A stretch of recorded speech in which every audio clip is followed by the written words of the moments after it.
That lob over Clay, he's so quick off his feet.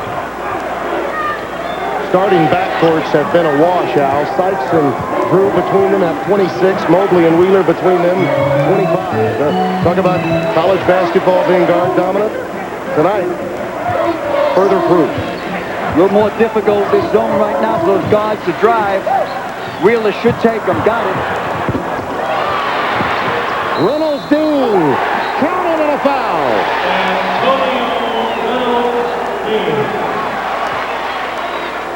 Reynolds Dean got inside position on that missed shot from the outside. Here's Wheeler putting up the shot, catches kind of the side of the rim and bounces out. Reynolds Dean has inside position, can end up getting 3 points the old-fashioned way. He has been known to bring the ball up the floor at times for Jim Herrick. That's how much confidence he's had in him through the course of the regular season. 4-point lead for Rhode Island. 3:13 and counting in St. Louis. 2-2-1 press up court. Got to get it over. Time's going to start ticking away. They broke it. It's broken. Homer Drew gets the quick timeout. He understands how important this possession is. The call at 20. Valparaiso. This is a 20-second timeout. Sometimes you have to have some help from above, but you also have to practice something every day.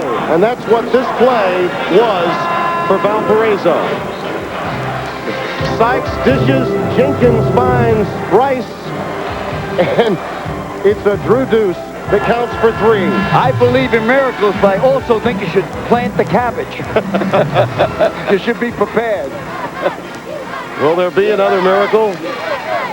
They're hopeful of that. You know, the Mid-Continent Conference has always had teams that performed admirably. Cleveland State, when they made their run in 1986 to the Sweet 16, was in the Mid-Continent Conference at that time. And what a showcase for that league out of the Midwest.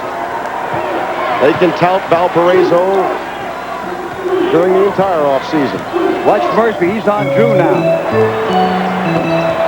Jenkins on the glass. Rejected by Antonio Reynolds Dean. What a difference maker he's been.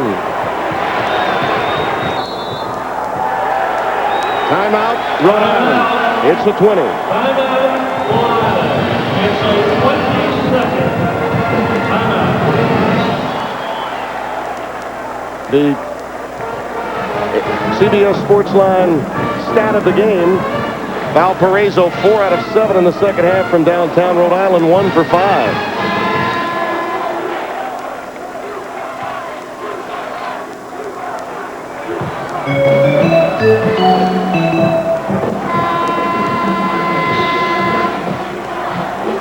Valparaiso has never led in the second half. They led by as many as 8 in the first.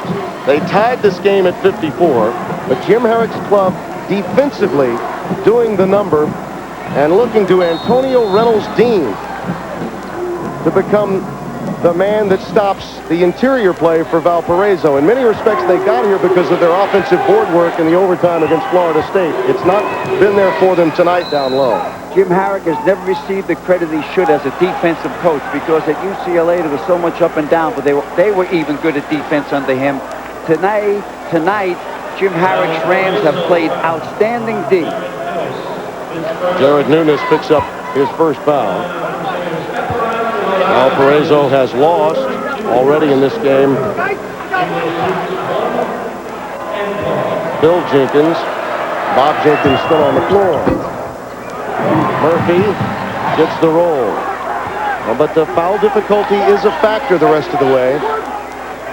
Viskovich, who's out there, does have 4. Problem if Valpo loses, they just couldn't handle the 3 guards from Rhode Island.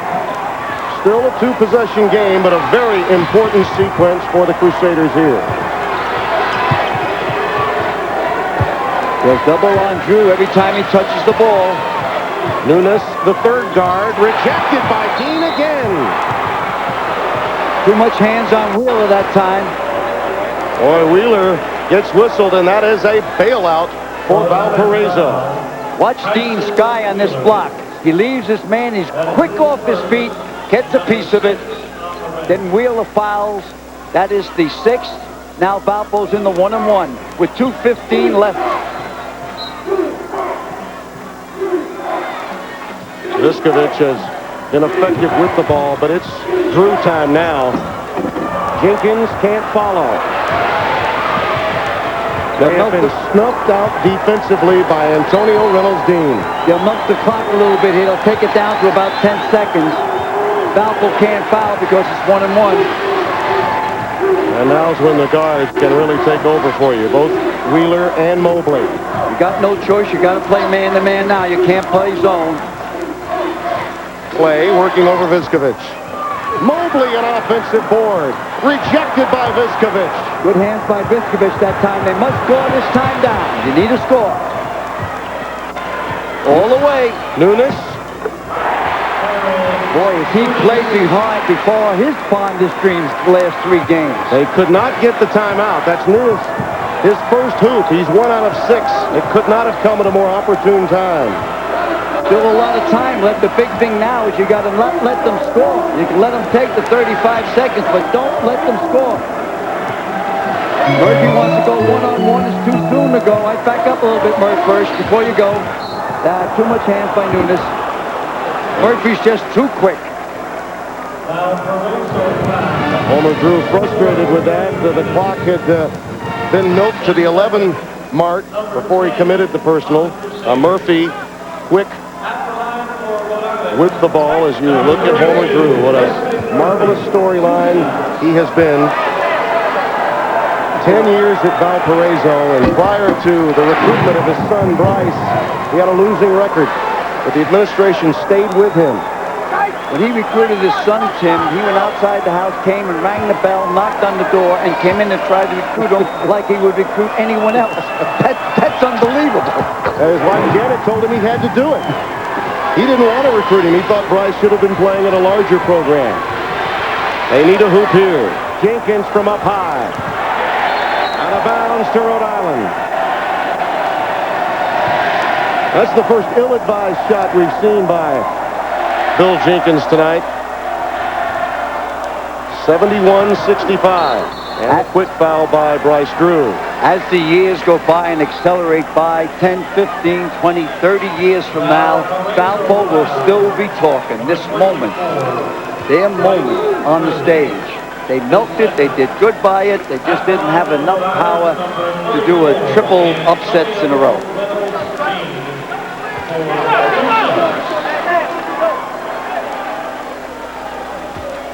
Antonio Reynolds-Dean out of Atlanta, Georgia. He has had a peach of a game tonight. Young man who was not close to his father. His mother remarried. He went by the name Antonio Reynolds, but once his father came back into his life, he asked the Sports Information Department to add the name Dean with a hyphen. They're much closer now, and clearly on a team filled with great guards, he's been the answer on the low block. If he misses this one, it's 2 possessions. If he makes it, it's 3 possessions. It's 2 possessions. They're still in the ball game. There's 50 seconds left. Got to shoot from downtown. There it is. That's it. You got to put it up. Oh, got the first one. They left him out. They had him double teamed and ran away from Bryce Drew. Yo, they got the first one. There's plenty of time left. Stay with us.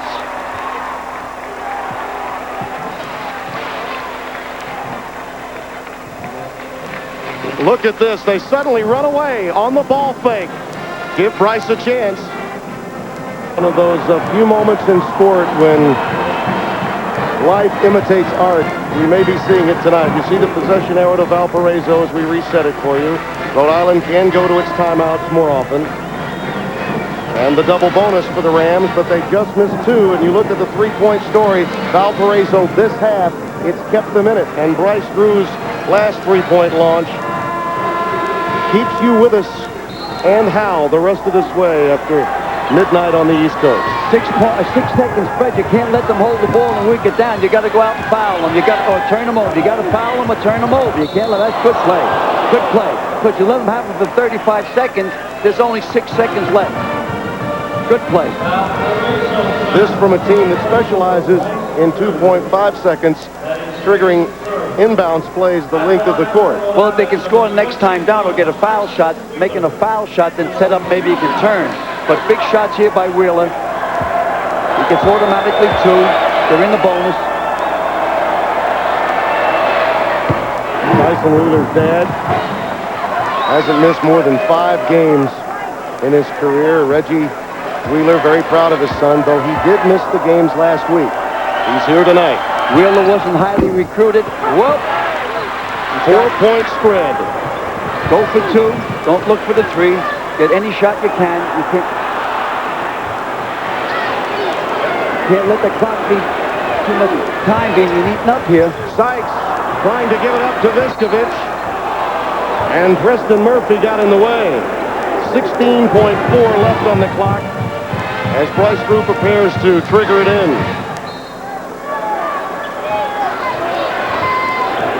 Drew, the ball fake. This time the leaner only grazed the front iron and the quick foul.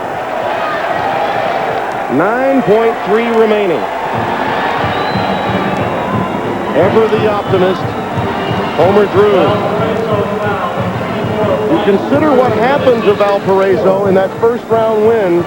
Ansu Cisse of Ole Miss was at the line. 3 opportunities to make a free throw, could not do it. Then on a loose ball, it was out of bounds to Valparaiso, and it came just after Drew had missed a 3-point shot with 5 seconds left. Congratulations to Rhode Island. They got a solid ball club. Should have a terrific game come Sunday when they take on Stanford. Well, last weekend, Jim Herrick said he had 3 sons, 2 daughter-in-laws, 3 granddaughters on hand with his son, and it was a dream come true. Well, now his dream only seconds, precious seconds away from being extended to Sunday's matchup against Stanford. It is still a 2-possession game with 9.3 remaining. Think about it. A year ago, he was chasing interviews, Jim Herrick, at the Final Four. He was doing television. Now, after having 1 foot still in coaching and 1 foot out on our side of the business, he has an opportunity to take a team not only to an Elite 8, but a Final Four. And he was probably one of the most criticized coaches in the profession. If you think back to Jimmy Valvano's miracle run, it began against his Pepperdine team in a 3-overtime Well, run. years ago, he drove in a car and his wife with no money in his pockets out to California to get a high school job. And then the dream became a reality. He had 7, 8 years at Pepperdine, then the miracle work at UCLA. And now to be able to come back this quick, unbelievable. Oh, Drew nearly banked it home, but it's Antonio Reynolds-Dean taking it away. And Rhode Island is headed to the Elite 8. 1 step from the Final Four in Jim Herrick's first year as head coach.